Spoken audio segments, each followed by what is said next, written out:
Hello, it's Philip. Hey, Philip. Hey, this is Will from Faithful Politics. How are you? Good, how are you?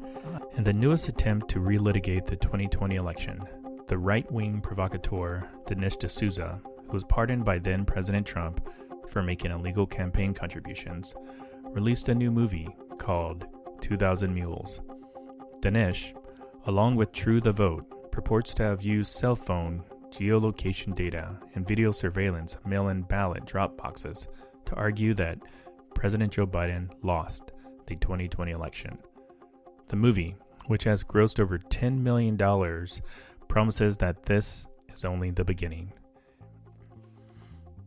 This week, I speak with Phillip Bump, Washington Post national correspondent, who recently caught up with the director of the film, Dinesh D'Souza, and I asked Phillip, what did he learn from his interview?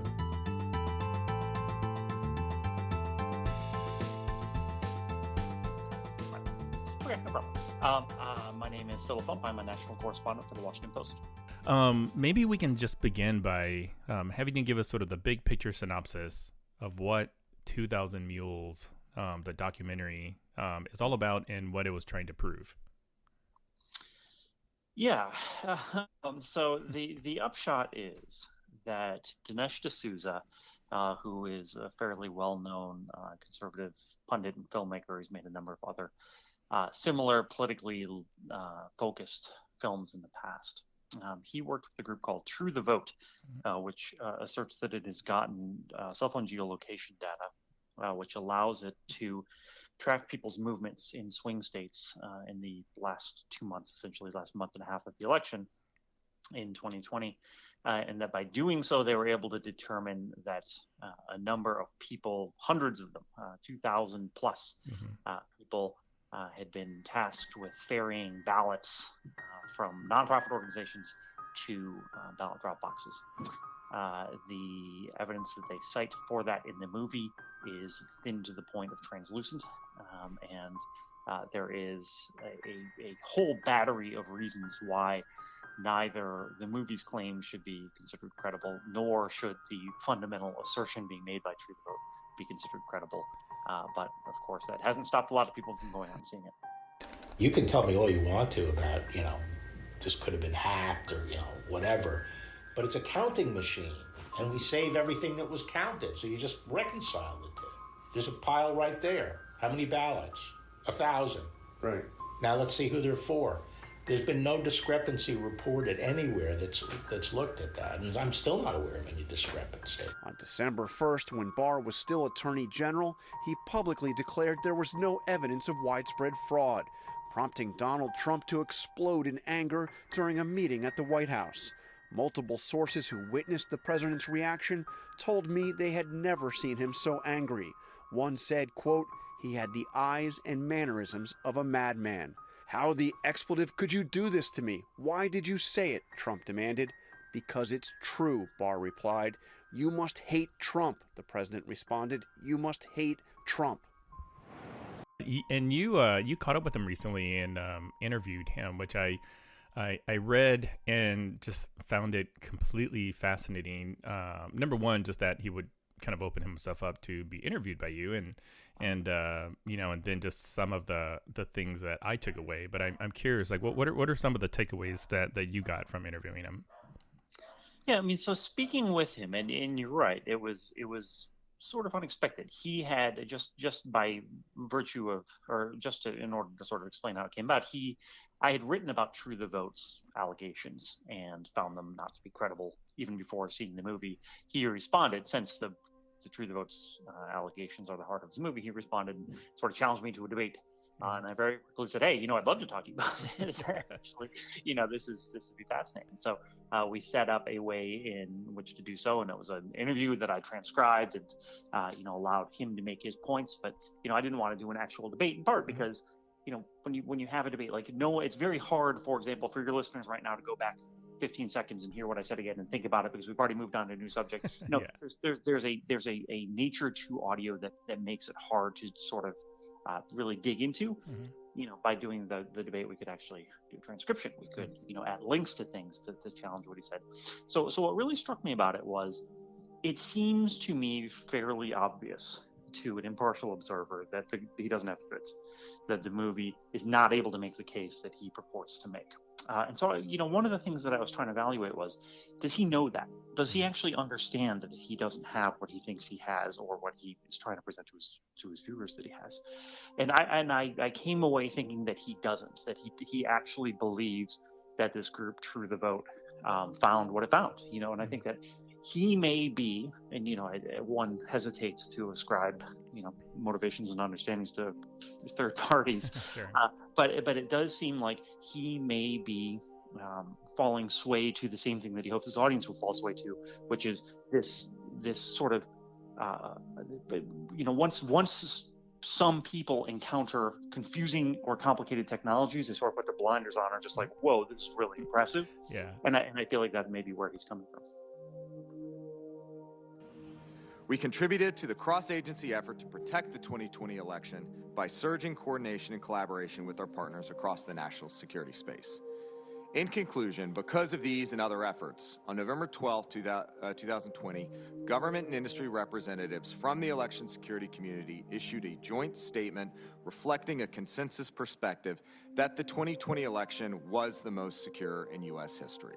As you move out from Election Day, there will be tabulators that may have internet connections to transmit the vote from the precinct to the county level to the state. Again, security controls in place, and as long as you have the paper, can't hack paper, right. you can run that process.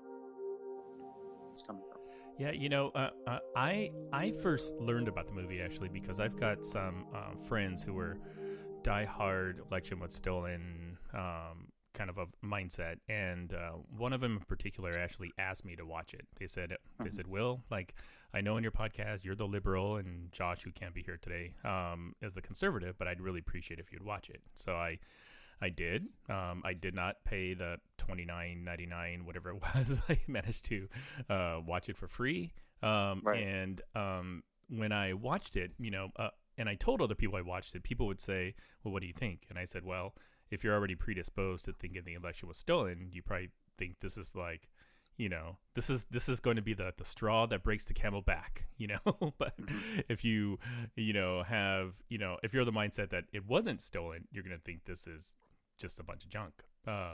And I think the film accomplished its goal, so to speak. Like, would you agree? Yeah, I mean, it absolutely, and I think one of the tells for the movie is that he goes out of his way to prove that Donald Trump would have won if it weren't for this activity, right?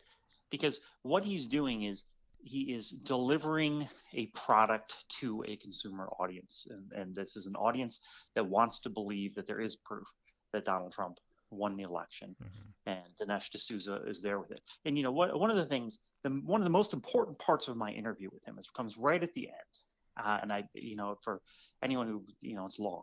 So for anyone who worked through it, I mean, they may not have gotten to this point, but if you think about it, his assertion is that the election was clearly won by Joe Biden because of these mules, because, there was in, say, Michigan, there was, I'm just making these numbers up, but 600 mules made an average of 40 Dropbox visits, and they deposited an average of 5 ballots per. You add those up and you get, X thousands, and that's more than the margin, yada, yada, yada, right? That's the math he uses to do this.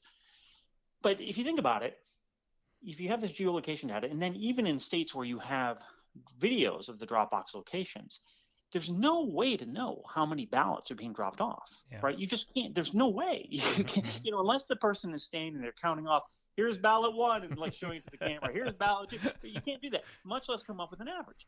But the reason he did that is because he wanted to be able to say the election was overturned, because that's the selling point, right? And I think that by itself should give objective observers pause. To those who engaged in the acts of violence and destruction, you do not represent our country. And for the first time, and in a dramatic shift in tone, the U.S. president acknowledged he lost the election. A new administration will be inaugurated on January 20th. My focus now turns to ensuring a smooth, orderly, and seamless transition of power. As I watched it, I thought to myself, I mean, how easy would it have been if I had all this cell phone data, and I worked kind of on the premise that the cell phone data could, exactly pinpoint that the person was standing directly in front of the Dropbox and opening it up. that you would just show that video and say, here's the data point on the cell phone data, and here's the video, and here's the person moving to the other drop boxes. Like I felt like if you link those two, you might get me to raise an eyebrow and be like, okay, yeah, that's weird, you know. But I don't think it was shown in the video. But what they did show, and maybe you can elaborate on this, was maybe like some of the maps that they used and kind of the locations, because you wrote another interesting article about that. And I'd love for you just to kind of unpack that. Yeah, so a couple of things here. The first is, you're absolutely right that in the movie there is no actual link drawn beyond D'Souza asserting it and this guy Greg Phillips from True the Vote asserting it. There's no link drawn between the purported cell phone geolocation data and the videos, right? So you see these various videos of people depositing ballots, and you hear that they had tracked all these mules, but at no point in time do you actually see evidence that one of the people depositing the ballots is one of the mules. So when I talked to D'Souza, I was like, hey, so, you know, this is the crux of the issue. Like, you show a guy dropping off a ballot and we're meant to assume he's a mule, but we don't actually, you know, beyond Greg Phillips saying, hey, this guy, you know, went to 10 drop boxes, we see no evidence of that. Yeah. And he poo-pooed that, oh, how am I going to show that, yada, yada, yada, which obviously, you know, can be read as a cop-out, which I do, you know, for understandable reasons. But, you know, and I think it's also worth noting for your listeners, Greg Phillips is not a credible source. And this is a guy who, in the immediate aftermath of the 2016 campaign, said, hey, you know, I have this evidence that millions of people voted illegally. And Donald Trump was like, hey, look at this guy's got all this evidence. And then, of course, he never presented the evidence, right? Where does Donald Trump get his information of massive voter fraud? Not from study after study, report after report, analysis after analysis that has found no evidence, but from a nonprofit group that has released no evidence. Its leading voice is the former executive director of the Mississippi Republican Party. He's now CEO of a health data company based in Texas and a conspiracy theorist. And this morning on CNN's New Day, Greg Phillips wouldn't say what his proof actually is. You said we know that 3 million illegally voted. Right. You did that already. We didn't name a soul, though. We didn't name a person. And you still haven't. But we will. Do you have the proof? Yes. Will you provide it? Yes. Can I have it? No. Why? We're going to release everything to the public. When? As soon as we get done with the checks. President Trump apparently can't wait either. After Greg Phillips' appearance on New Day, the president tweeted, "Look forward to seeing final results of vote stand. Greg Phillips and crew say at least 3 million votes were illegal. We must do better." So he's fundamentally not credible, and we're meant to take his word for it. But then, you're right, I went back and I'd seen some rumblings online, and someone had noticed, hey, you know, this map doesn't seem to, because they do show, there only one time did they actually show, here is geolocation data showing someone moving through Atlanta, visiting all these drop boxes and all these organizations. Okay, cool. And we can talk about the accuracy of that geolocation data. But they show this map. And so I'm like, okay. Someone online's like, hey, these don't actually seem to line up with Dropbox locations. And so I went back and I found all the Dropbox locations in two of the counties that the person would have gone to, and none of them lined up. It was made up. It was not a map showing anything besides an imaginary pattern that didn't actually go to Dropboxes. And then, of course, there are these whole other maps for dramatic effect that show Moscow, with, you know, with geolocation data superimposed. Sure. So, you know, I mean, it's just there is no presentation in the movie which actually shows you either A, geolocation data, B, videos of people linked to geolocation data, and then C, of course, there's no videos of people going to any Dropbox more than once, much less, you know, the same Dropbox more than once. It's just none of that evidence is in the film. Yeah, and you brought up Greg Phillips, and there's another woman that was in the film, Catherine, is it Engelbrecht? Yeah, and I'm curious on kind of what her background is. I mean, you know, if you looked at her LinkedIn profile, she's like, you know, she's a part of this medical software company called Cover.me or something like that. So I'm wondering if you can kind of give us the background about, you know, who she is. Yeah, so I mean, there is this broad community of folks that exists on the political right that is, you know, that it comes from a variety of backgrounds, and I think one of the things that's worth noting here is that in the same way that we see a lot of sort of self-appointed experts who arose in the immediate aftermath of 2020 to say, hey, I did this statistical number crunching and found that fraud must have occurred. And then, of course, real experts step in and are like, well, that's not actually what that shows. You're wildly misinterpreting the data. Engelbrecht is someone who has that same sort of background. I think it's safe to say she's been involved in True the Vote for a long time. True the Vote has been in existence since well before the 2020 election. And in fact, back in 2016, when Greg Phillips was making those claims, he was claiming that True the Vote was the source for that, even though he never actually identified it. And so, it's neither of these people is someone who, has spent decades doing data analysis, geolocation technology experts, or things along those lines. It is simply another example of people who are both interested in trying to demonstrate a point and finding space, capacity, and resources to do so. Yeah. So earlier you'd mentioned or accurately mentioned that, some of the proof that they offered was like this geo-tracking cell phone data. And I'd like to learn a little bit more about that. Like, is that data like something that I can go out and buy, or is that something that, is, I don't know, like prohibited from me owning? Sure. Yeah, no, it's a great question. And so these data are things that marketers buy. I honestly don't know if random people can. I assume so, right? Because this is, what it is it's what's called aggregated anonymized data. So, if you and I have our phones out and we're going about our daily lives, and if we use some sort of app that tracks where we are, Google Maps, whatever it happens to be, there are certain applications, certain uses of your phone where that data can then be sold to marketers without identifying who you are. Although, of course, as the New York Times demonstrated in a great article a couple of years ago, it's pretty easy to figure out who you are. If my phone is constantly in my house, you're going to, pretty quickly nail down who I happen to be. These data are available in bulk for marketers to be able to see where people go and what they do, and they've been used for other things. A lot of people have mentioned, for example, that the CDC was able to use this sort of data to establish when people were staying at home more during the initial pandemic months, right? And so they were able to use this sort of data. Now, there's a very different specificity involved in determining if someone is staying in generally the same sort of location around their house or going into, other parts of the city or traveling. That's very different than trying to figure out if someone went to a particular corner of a room in their house, on a particular given day. That's a very specific level of geolocation data that simply isn't available, right? It's not only that it isn't available, generally speaking, your phone doesn't have that level of it can't be that precise in your home all the time because it's, has to connect to GPS satellites and so on and so forth. And so they're making this claim that all these people went to these drop boxes when really what they're claiming is and this is, again, assuming that they're doing this data analysis accurately and presenting this honestly, they're claiming that people went to within 100 feet of a place where a Dropbox was, a building or a facility where a Dropbox was. And not only that, my understanding is, according to a letter that they got from the Georgia Bureau of Investigation, they're not only using they're not using GPS data, which is the more specific data. They're using cell phone tower pings, which are a less specific triangulation. And so they have a loose set of geolocated data, getting someone within a loose range of a building.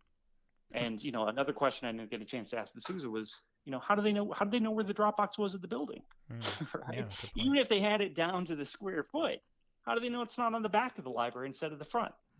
Right? See, there are all these things that, it falls apart upon even a tiny amount of scrutiny, which no one seems to apply. Yeah, the pings is really important because, based on my limited understanding of how, geo tracking works with pings, is that depending on the duration, so like if it's a 2-second or 5-second or whatever, a point at one, if you're at one location and it pings every 5 seconds, like you can move quite a bit in like 5 seconds.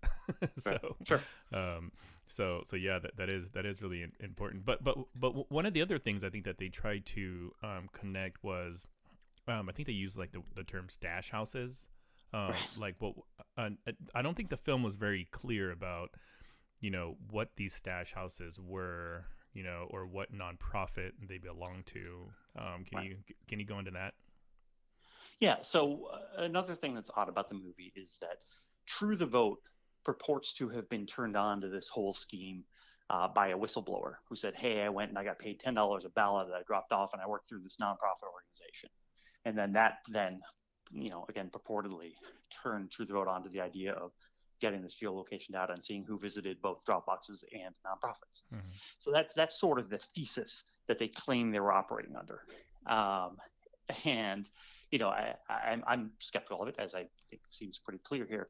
But yeah, the idea is then that for some reason / somehow, nonprofit organizations of identities that have not been named collected ballots from people that they just sort of, and there's a lot of hand waving in the movie where Dinesh D'Souza sits down with this notorious, conspiracy theorist about voter fraud. Mm-hmm. And he's just like, yeah, well, they can do it all sorts of ways, and they just go and they fill out these things, and you're just sort of like, there's no, not only is there no evidence of anyone having collected ballots for a nonprofit, there's no even explanation of how or why that would really work. But all that aside, yeah, so then they use this pejorative term called stash houses because they're trying to analogize all of this to the drug trade to make it seem more illegal. So ballot trafficking and stash houses and mules and, it's all just rhetorical. But it is the case that there are voter groups which like to go out and say, hey, you know what? In places where it's legal, they'll say, hey, have you had a chance to vote yet? You know what? I'm happy to drop that off for you. And the reason they do that, of course, is because they want to make sure people vote. Mm-hmm. And, if I leave it to you to drop your thing in the mailbox, you're less likely to do it than if I take it and drop it in the mailbox for you. Mm-hmm. Where that's legal, that's fine. That's something groups do. But again, there's no evidence that any of this actually occurred beyond this whistleblower who's not identified in the movie at all. Interesting. And how did they know, that the mules also participated in the riots where I believe they alleged it was like Black Lives Matter and Antifa, like that one was a little, well, I mean, a lot of it was sort of fishy, but that one really kind of seemed like a stretch for me. Yeah, no, definitely. I mean, it was. So let's say, for example, that they have this cell phone data, right, and that it goes back for the duration of 2020, which, by the way, in the movie they say it doesn't. It started on October 1st. So, how they're able to locate people at events that happened in July and June, not really explained, right? Yeah. But even so, let's say that I am participating in a Black Lives Matter march on June 6th, 2020, and my cell phone's there and it marches along with me and so on and so forth, right?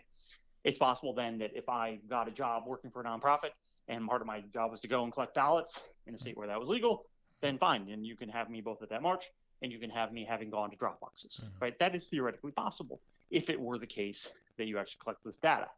But then they make this claim that these were rioters, right? There's just no way. Even if you and I are standing outside of a burning building and I throw a Molotov cocktail, at a police car, right? You're standing next to me, who you could be like, hey man, stop, I'm leaving. There's no way to know. It is just a total default to people's credulousness, to and confirmation bias.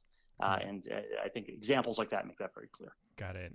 But clearly, the data they had helped solve a murder. If I recall. Oh God, come on, man! you're setting me up. Yeah, no, it didn't.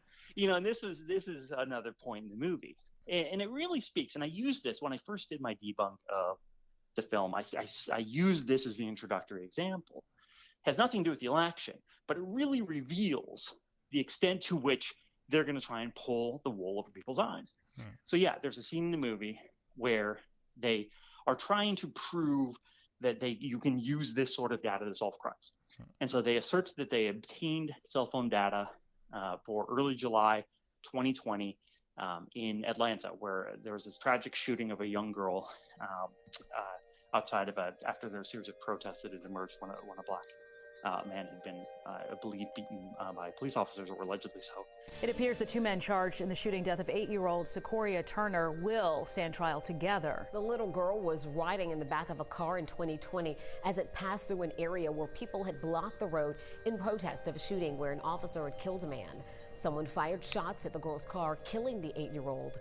Julian Connolly and Jerian McKinney were both eventually arrested in connection with her death. Today, a judge denied a motion to separate their cases. Secoria's father says the family is happy with the decision. And so they claim that they narrowed down that there were only 2 cell phones located in the area where the shooting could have taken place. They turned that data over to the FBI, and then D'Souza says, and now I understand they've arrested 2 people.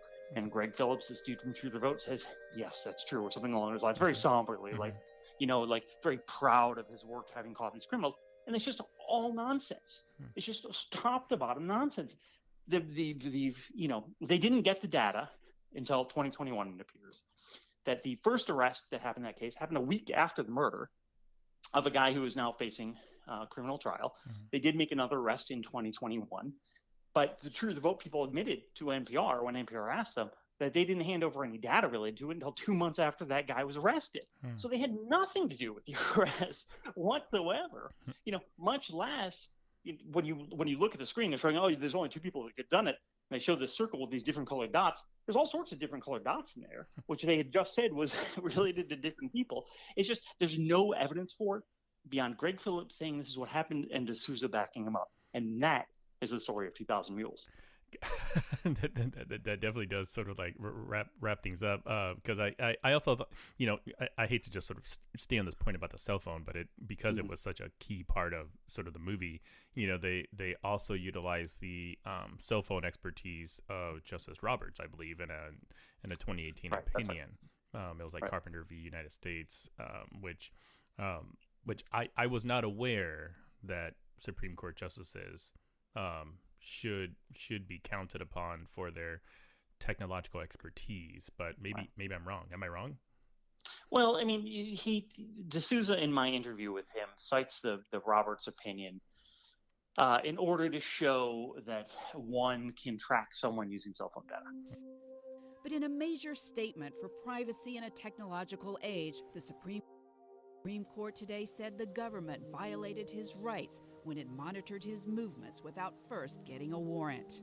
When the government tracks the location of a cell phone, it achieves near-perfect surveillance, wrote Chief Justice John Roberts, as if it had attached an ankle monitor to the phone's user.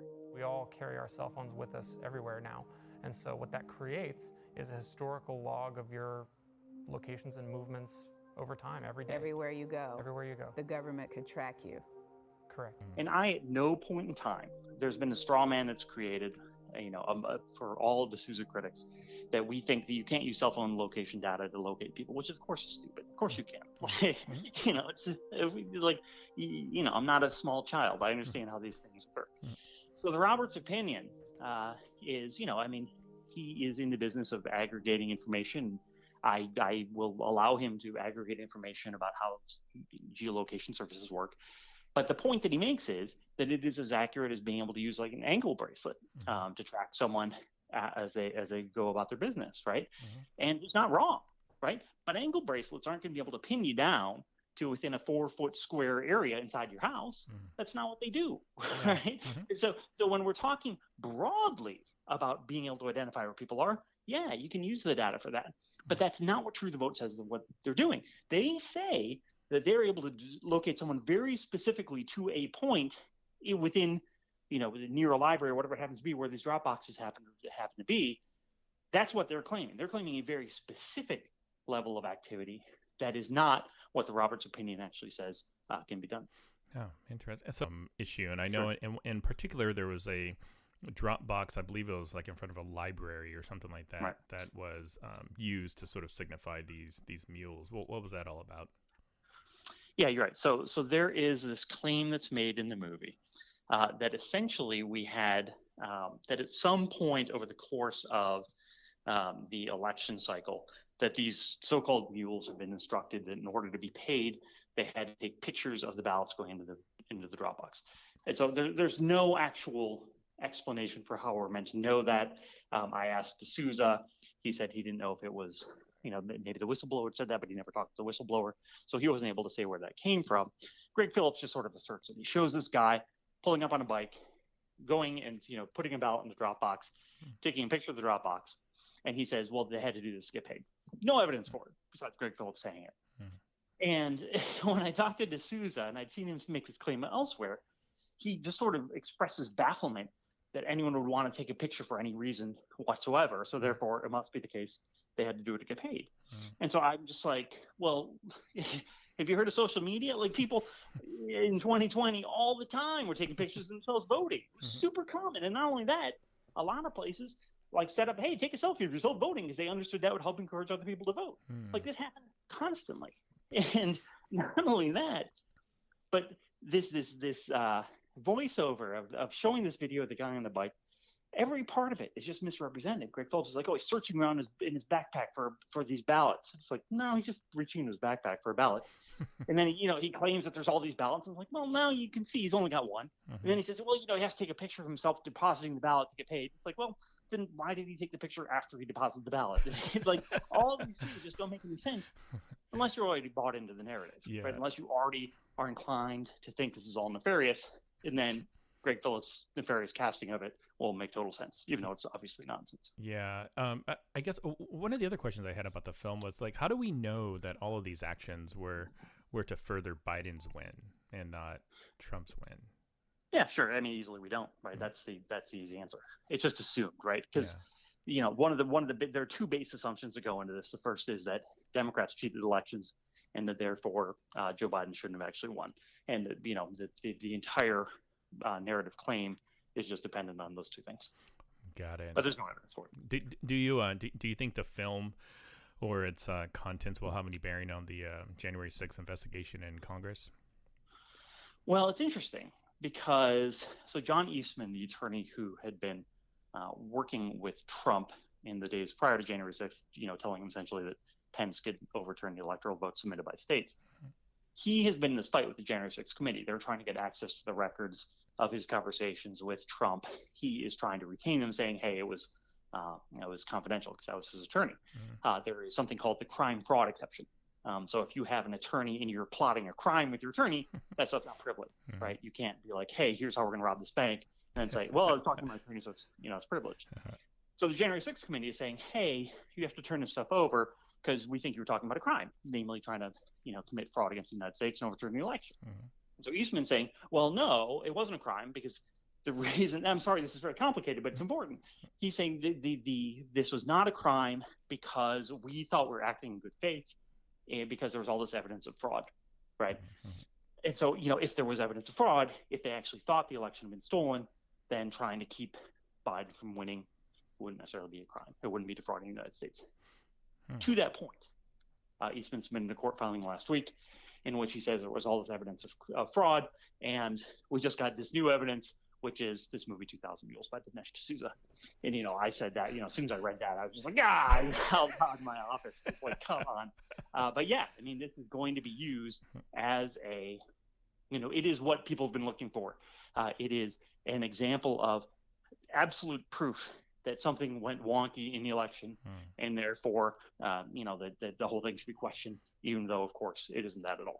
Yeah, and I believe Dinesh actually sort of implied that in your interview, where basically he pointed out the difference between a movie and like the court of law, where a movie, or I think he used the example of court of law. You get all this evidence, and then you make your prosecutions, and so on and so forth. But in a movie, you sort of get interest. So that way, the law will follow some of these loosely tied strings, and I'm curious on if you think this is just sort of the fulmination of of that comment with Eastman sort of referring to 2000 Mules. Yeah, I mean D'Souza's point is just a cop out. Right, he's purporting to have all this evidence and to have shown the fraud occurred, but then we're like, hey, you don't show fraud occurred. He's like, well, it's not up to me, it's up to the courts. It's just nonsense, right? It's like if I went out and told everyone that you were a mass murderer, and they're like, well, what's your evidence of mass murder? And I was like, well, just wait until it's proven in court of law. Like, I don't think you'd be like, well, fair point, right? That's just not how it works. So yeah, I mean, it is. I think that part of it is that D'Souza just by now is so used to being called out on being wrong and stuff. He has a sort of set, pattern in response. Yeah. But in this case, it's just a cop out. Yeah. So my last question for you, because this movie is really, done quite well. I mean, actually, I checked just a little while ago, and it's made like over $10 million. And on their website, also the True the Vote website, it says this is just the beginning. And I'm curious if you have any insight on what that means, or what possibly is going to be coming next. I don't. I've heard some rumors that maybe True the Vote is going to like try and drop a bunch of data, right? Which, you know, if it's data that's been curated by True the Vote, I think people should be very skeptical of it. But, you know, I think fundamentally what it's about is this whole thing is very, very akin to Mike Lindell's efforts to show that voter fraud occurred in 2020, right? That he has this very dubious set of data that he purports to stand behind, even though he can't really attest to it.